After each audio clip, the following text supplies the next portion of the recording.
Hello students, मेरे channel पर वापस आपका स्वागत है। और आज हम इस वीडियो में बात करेंगे कंज्यूमर्स बजट के बारे में, जिसमें मैं बताऊंगा बजट सेट क्या होता है, बजट लाइन क्या होती है, और भी बाकी सारी चीज़ें बताऊंगा। चेंज इन बजट कैसे होता है, change in budget due to the change in price and income, ये क्या होता है।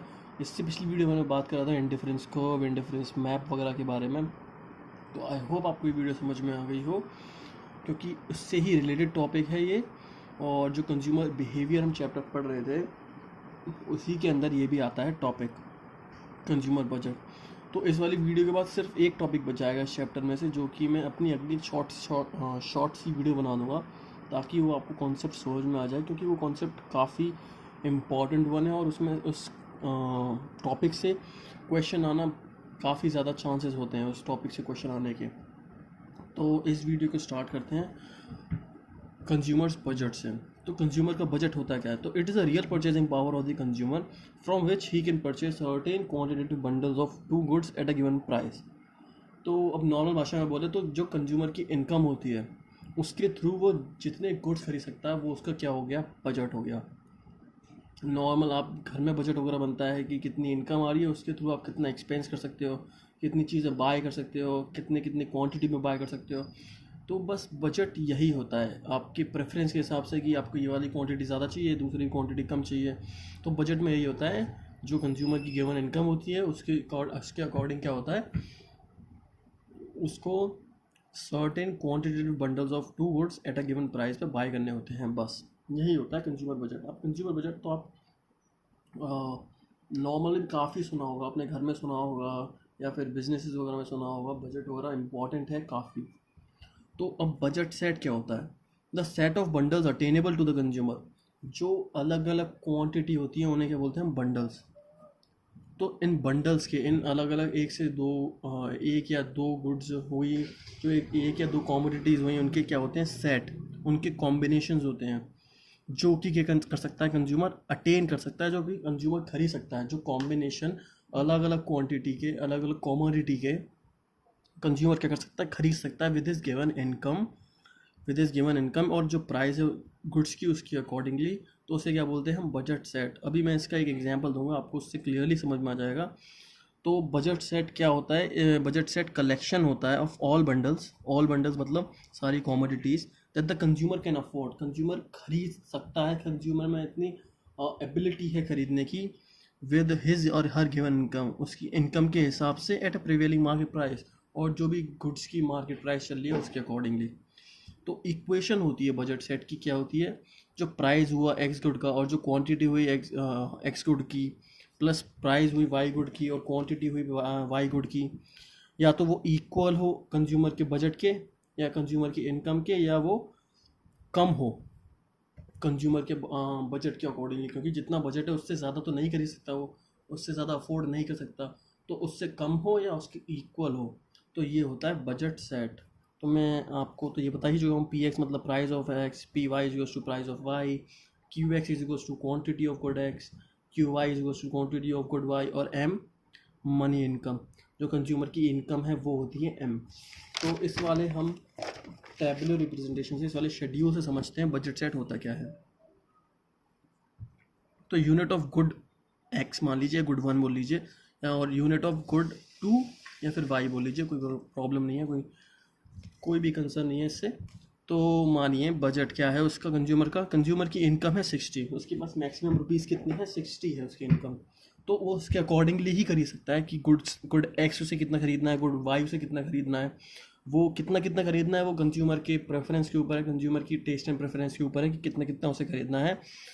तो हम मानते हैं कि कंज्यूमर की क्या है? इनकम क्या है? ₹60 है। वो इससे ज़्यादा नहीं खरीद सकता, इससे कम खरीद सकता है, या इसके बराबर खरीद सकता है, बट इससे ज़्यादा नहीं खरीद सकता।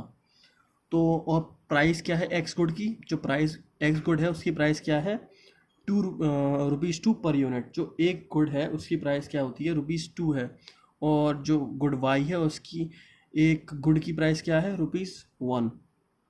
तो अब वो क्या कर सकता है कि मानिए उसका मन है, उसका प्रेफरेंस है कि वो गुड वाई ही खरीदे, गुड एक्स उसे नहीं खरीदना। तो वो क्या कर सकता है? गुड वाई खरीद सकता है। क्यों? गुड वाई 60 खरीद सकता है। क्यों? क्योंकि उसकी प्राइस कितनी है? ₹1 पर यूनिट है। ये लिखा हुआ है 1 rupees per unit good Y की, इसलिए 60 खरीद सकता है। अगर उसे गुड एक्स बिल्कुल भी नहीं खरीदना, बट उसका मन है कि वो गुड एक्स खरीदे, 10 यूनिट खरीद ले उसकी, तो ये कितने की हो गई, ₹20 की हो गई।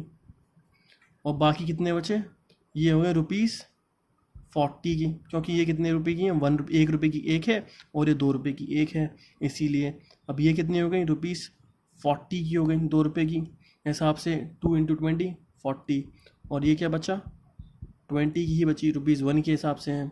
अब ये क्या हुई, ₹60 हो गई। अब उसने क्या करा इस वाले में, पूरी की पूरी यूनिट एक्स ही खरीद ली, पूरी की पूरी गुड एक्स ही खरीद लिया, गुड वाई ज़रा सा भी नहीं खरीदा।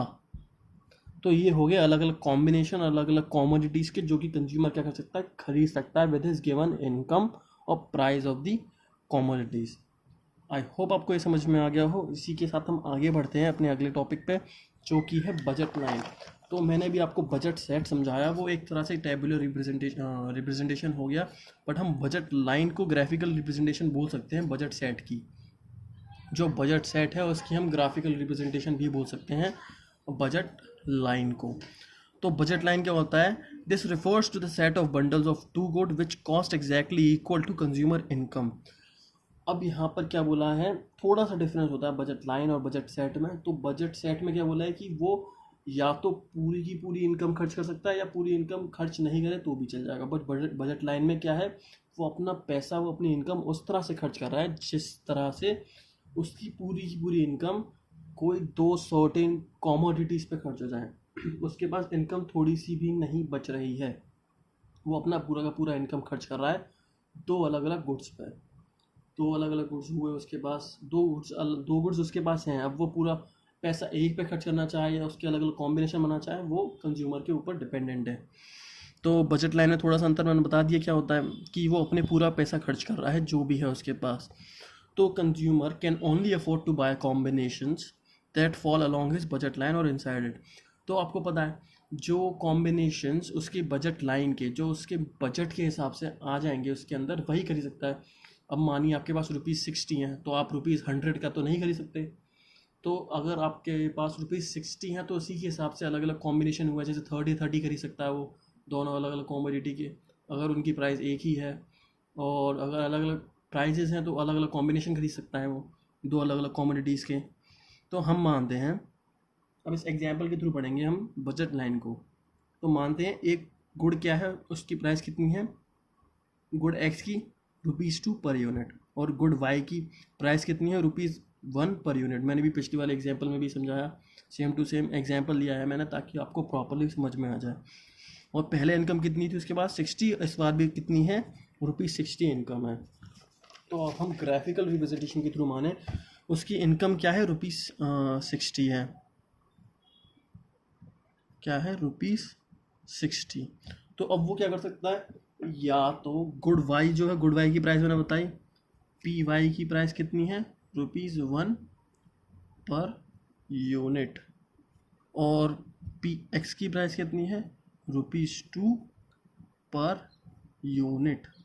तो मैं आपको बता दूं ये यहाँ पर टच क्यों कर रहा है, क्योंकि ऐसी सिचुएशन भी हो जाती है जब वो क्या कर रहा हो, कंज्यूमर पूरी की पूरी इनकम क्या है, गुड वाई पे ही खर्च कर रहा हो। गुड वाई पे पूरी इनकम खर्च करेगा तो कितनी यूनिट्स खरीद सकता है वो गुड वाई की, 60 यूनिट्स। क्यों, क्योंकि उसके पास इनकम कितनी है, ₹60 है, और उसकी प्राइस कितनी है गुड वाई की, ₹1 पर यूनिट। अगर वो पूरी की पूरी अपनी इनकम गुड एक्स पे खर्च कर रहा है तो वो कितनी यूनिट खरीद सकता है, 30 यूनिट्स। क्यों, क्योंकि गुड एक्स की प्राइस कितनी है, ₹2 पर यूनिट है, इसीलिए वो 30 यूनिट्स खरीद सकता है। बट यहाँ पे अलग अलग कॉम्बिनेशन भी बन सकते हैं, जहाँ पर वो 20 ऐसे खरीद रहा हो कि 20 इसकी खरीद ली, 20 इसकी खरीद ली। तो यहाँ पर ये इनका कॉम्बिनेशन बन गया, एक सेट ऑफ बंडल बन गया, ये यहाँ पे और यहाँ पे ये अलग कॉम्बिनेशन हुआ। अब वो खरीदना चाहे 30 और 10 खरीदना चाहे, और 30 या 10 नहीं, 40 या 10 खरीदना चाहे, तो ऐसा भी हो सकता है कि 40 और 10 खरीदना चाहे वो आई एम सो सॉरी 40 और 10 खरीदना चाहे, ऐसा भी हो सकता है। तो अलग अलग कॉम्बिनेशन है, बट वो इसके ऊपर के नहीं खरीद सकता, कोई भी ऐसी इनकम ऐसी वाली कॉम्बिनेशन नहीं खरीद सकता जो उसके बजट लाइन में नहीं आए। जैसे ये हुआ, अब मानिए वो 40 इसकी खरीदना चाहे और 30 इसकी खरीदना चाहे, तो ये तो अनअटेनेबल हो गया। क्यों? क्योंकि उसके पास इनकम कितनी है, ₹60 ही इनकम है, इसीलिए वो ये खरीद नहीं सकता। इसीलिए ये वाला कॉम्बिनेशन क्या है, अनअटेनेबल है। और ये वाला कॉम्बिनेशन क्या है, अटेनेबल है, ये भी अटेनेबल है। जो बजट लाइन के अंदर आते हैं कॉम्बिनेशंस वो क्या होते हैं, अटेनेबल कॉम्बिनेशंस होते हैं, क्योंकि कंज्यूमर खरीद सकता है इन कॉम्बिनेशन को, दोनों कॉमोडिटीज़ के कॉम्बिनेशन को खरीद सकता है। बट जो बजट लाइन के बाहर आते हैं उन्हें नहीं खरीद सकता, इसीलिए क्या है, वो अनअटेनेबल हैं। तो आई होप आपको ये बजट लाइन का समझ में आ गया वो कॉन्सेप्ट। इसके अंदर एक छोटी सी चीज़ रह गई है, वो क्या है, इक्वेशन ऑफ बजट लाइन। तो मैंने आपको बताया बजट सेट में क्या होता है, बजट सेट में या तो ये इक्वल हो सकता है या फिर बजट सेट से कम हो सकता है, बट बजट लाइन में क्या है, बजट लाइन में इक्वल ही है और इक्वल ही रहेगा। तो यहाँ पे मैंने बताया क्यों रहेगा इक्वल, क्योंकि माना जाता है, अज्यूम करा जाता है कि कंज्यूमर क्या है, अपनी पूरी इनकम खर्च कर रहा है कॉमोडिटीज़ पर, एक से ज़्यादा कॉमोडिटीज़, एक कॉमोडिटीज़ पे पूरी की पूरी इनकम खर्च कर रहा है, वो ज़रा सा भी पैसा नहीं रोक रहा है। तो यही अजम्पशन मानी जाती है किसमें, बजट लाइन में। तो अब पढ़ते हैं चेंज इन बजट लाइन। तो बजट लाइन में चेंज कैसे आता है, तो बजट लाइन में चेंज दो सिचुएशन के अंदर आ सकता है। वो कौन सी सिचुएशंस हैं, या तो चेंज आ जाए किसमें, इनकम में चेंज आ जाए, किसकी, कंज्यूमर की इनकम में चेंज आ जाए, उससे बजट लाइन पे क्या अंतर पड़ेगा। और दूसरा चीज, दूसरी कौन सा ऐसा फैक्टर है जिसकी वजह से बजट लाइन पे चेंज आ सकता है, वो है प्राइस ऑफ द कॉमोडिटी। तो देखते हैं हम इन दोनों की सिचुएशन में कैसे कैसे रिएक्ट करती है बजट लाइन। तो सबसे पहले देखते हैं चेंज इन इनकम। जब इनकम चेंज हो जाती है कंज्यूमर की, तो उसकी वजह से बजट लाइन पे कैसा अंतर आता है, कैसा चेंज आता है। तो अब मान सकते हैं, a rise in income of the consumer shifts the budget line rightwards, while fall in income causes a leftward shift in the budget line। तो ये क्या हुआ, जो राइज होता है इनकम में, कंज्यूमर की इनकम में जो भी राइज होता है, वो क्या करता है, वो राइटवर्ड शिफ्ट करता है, किसमें, बजट लाइन को राइटवर्डली शिफ्ट करता है, राइट की तरफ शिफ्ट करता है। जब इनकम बढ़ जाती है कंज्यूमर की, तो वो ज़्यादा कॉम्बिनेशन खरीद सकता है। पहले वो इतने कॉम्बिनेशन खरीद सकता था जो भी इसके अंदर आए, वो उस कॉम्बिनेशन को खरीद सकता था, ये कॉम्बिनेशन हुए, ये हुए, ऐसे कॉम्बिनेशन खरीद सकता था वो पहले। बट अब वो ये कॉम्बिनेशन खरीद सकता है, ये वाले कॉम्बिनेशन खरीद सकता है वो। अब उसकी कॉम्बिनेशन बढ़ गया, क्यों, क्योंकि इनकम में क्या आ गया, चेंज आ गया, किसकी, कंज्यूमर की इनकम में चेंज आ गया। तो आई होप आपको इसकी वजह से कन्फ्यूजन नहीं हो, मैंने जो लाइंस खींची हैं उनकी वजह से आपको कन्फ्यूजन नहीं हो, वो मैंने आपको समझाने के लिए लाइन खींची है। तो अब ये हो गया। अब मानिए जो लेफ्टवर्ड शिफ्ट है, लेफ्टवर्ड जो शिफ्ट आ गया, वो कंज्यूमर के कॉम्बिनेशन को क्या कर देगा, कम कर देगा। पहले वो ज़्यादा खरीद पा रहा था, अब वो नहीं खरीद पा रहा है ज़्यादा। अब क्यों नहीं खरीद पा रहा, क्योंकि इनकम क्या हो गई, चेंज हो गई, इनकम क्या हो गई, कम हो गई कंज्यूमर की, इसीलिए क्या सा आ गया, शिफ्ट, लेफ्टवर्ड शिफ्ट आ गया। ये सेम टू सेम हमने ऐसी सिचुएशन उसमें भी पढ़ी थी, चेंज इन डिमांड वगैरह में। तो अगर आपने वाली वीडियोस नहीं देखी हैं, तो इस वाले कॉन्सेप्ट को समझने के लिए, शिफ्ट वाले कॉन्सेप्ट को समझने के लिए वाली वीडियो काफ़ी हेल्पफुल रहेंगी, आप पहले वाली जाके वीडियोस देख सकते हैं। तो ये होता है इनकम में चेंज आ जाने की वजह से, किसके, कंज्यूमर की इनकम में चेंज आने की वजह से क्या चेंज आता है, बजट लाइन पे कैसे चेंज आता है, राइटवर्ड और लेफ्टवर्ड शिफ्ट आ जाता है। तो अब देखते हैं change in price of the commodity की वजह से क्या होता है। तो जब एक कॉमोडिटी की, मैंने देखिए इन case of change in price of one commodity, यहाँ पे मैंने वन को काफ़ी ज़्यादा प्रेफरेंस दी है, क्योंकि सिर्फ हम इसमें मानते हैं एक कॉमोडिटी की वजह से चेंज आता है, तो क्या होता है, रोटेशन होता है बजट लाइन में। In case of change in price of one good, there will be rotation in the budget line. आप ये याद रखिए, अगर एक कॉमोडिटी की प्राइस में अंतर आएगा तो क्या होगा, रोटेशन होगा, किसमें, बजट लाइन में। Fall in price causes outward rotation due to rise in purchasing power and vice versa. अब मानिए एक कॉमोडिटी की प्राइस घट गई, तो अब आप उसकी कॉमोडिटी ज़्यादा खरीद सकते हैं, उसकी क्वांटिटी ज़्यादा खरीद सकते हैं। अगर प्राइस बढ़ गई तो उसकी क्वांटिटी क्या हो जाएगी, कम हो जाएगी, आप जो खरीद सकता है कंज्यूमर। तो अब इसको हम ग्राफिकल रिप्रेजेंटेशन के थ्रू देखते हैं। अब मानिए गुड एक्स है, गुड एक्स में क्या हुआ, ये गुड एक्स की प्राइस क्या हो गई, बढ़ गई यहाँ पर, inward rotation due to rise in price of good X. अब मानिए गुड एक्स की प्राइस बढ़ गई तो कंज्यूमर क्या है, उस पर कम खर्च कर सकता है, उसकी कॉमोडिटी क्या है, कम खरीद सकता है। बट उसकी प्राइस घट गई, fall in price of the good x, तो उसकी कॉमोडिटी क्या कर सकता है, वो ज़्यादा खरीद सकता है, किसकी, गुड एक्स की। अब सेम सिचुएशन ऐसी यहाँ पर भी होती है। अब मानिए उल्टा ले लें, हम यहाँ पे गुड एक्स माने थे अभी, अब यहाँ पे गुड वाई मान लें, तो यहाँ इसका जो आउटवर्ड शिफ्ट हो गया वो क्यों हुआ, due to fall in the price of the good Y. मतलब प्राइस घट गई तो ज़्यादा कॉमोडिटी खरीद सकता है, और प्राइस बढ़ गई तो क्या हो गया, कम कॉमोडिटी खरीद पाएगा गुड वाई की, कौन, कंज्यूमर। तो आई होप आपको ये सारे टॉपिक समझ में आ गए हों, और अगर आपको कोई भी प्रॉब्लम हो तो आप कमेंट बॉक्स में बता सकते हैं। कोई भी सजेशन हो वीडियो से रिलेटेड तो आप कमेंट बॉक्स में बता सकते हैं। तो आई एम सो सॉरी कि मैं लेट हो गया। मैं जितनी जल्दी हो सके उतनी जल्दी वीडियो बनाने की कोशिश करता हूँ, but due to vaccination issues मेरा थोड़ी सी तबीयत ख़राब चल रही थी, इसीलिए मैं लेट हो गया था। तो मैं आगे ही कंटिन्यू करना चाहूँगा, जल्दी से जल्दी, जितनी जल्दी वीडियो मैं अगली डाल पाऊँ उतनी जल्दी डालने की कोशिश करूँगा मैं।